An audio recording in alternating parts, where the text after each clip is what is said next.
رب سے بات کرنے کے لیے بھی وقت رکھا کریں، بالکل جیسے دوستوں کے ساتھ گھومنے پھرنے کا پروگرام بناتے ہیں، دعوتوں پر جانے کے لیے تیار ہوتے ہیں، کام پر جانے کے لیے وقت کا خیال رکھتے ہیں۔ اب آپ لوگ کہیں گے رب سے ملاقات کے لیے نماز تو پڑھتے ہیں ہم، پتہ ہے کیا نماز تو سبھی پڑھتے ہیں، مگر نماز میں جو خشوع و خضوع ضروری ہوتی ہے وہ ہر کسی کے پاس نہیں ہوتی، یہ بھی نصیب والوں کو ملتی ہے۔ ہم جیسے تو بس سجدے کر کے اٹھ جاتے ہیں۔ تو اللہ پاک سے ملاقات کا وقت رکھیں،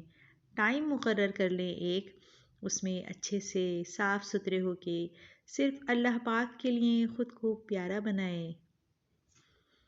بہت اہتمام سے اس کے سامنے حاضری دیں۔ کچھ نہیں کرنا آپ نے، کوئی نفل نہیں پڑھنے، کوئی لمبی لمبی تسبیحات نہیں کرنی، بس خود کو اپنے رب کے لیے پیارا سا بنائیں، جائے نماز بچھائیں اور بیٹھ جائیں، اللہ پاک کو اپنا حال چال سنائیں، اپنی مشکلات بتائیں، بالکل ایسے ہی جیسے اپنے کسی جگری دوست کو بتاتے ہیں۔ رونا ہے تو رو لیں اس کے سامنے، خوش ہونا ہے تو خوش ہو لیں، اس کو وہ توقعات بتائیں جو آپ نے اپنے رب سے امید کی ہوئی ہوتی ہیں۔ دوسروں سے جو شکوے شکایات ہیں وہ اپنے رب کو بتائیں، اپنی کمزوریوں کو اس کے سامنے مانیں، اپنی غلطیوں کا اقرار کریں، شکر ادا کریں،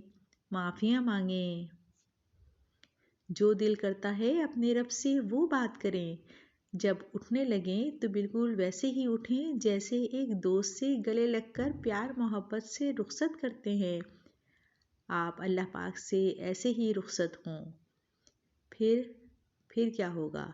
پھر آپ کا دل سکون سے بھر جائے گا، جو شکایات آپ اللہ پاک سے کر کے آئے ہوں گے وہ خود بخود ختم ہونے لگیں گی، شکر بڑھ جائے گا، دل صاف ہونے لگیں گے، اور سب سے بڑھ کر اللہ پاک کی ذات کے ساتھ ہونے کا احساس رہنے لگے گا۔ آپ تنہا ہو کر بھی تنہا نہیں ہوں گے، آپ کے پاس بیٹھنے والے لوگ بھی سکون محسوس کریں گے، اور پتہ ہے کیا آپ کو اپنے رب سے بہترین دوست کہیں نہیں ملے گا، تو اپنے رب سے دوستی کریں۔ جزاک اللہ۔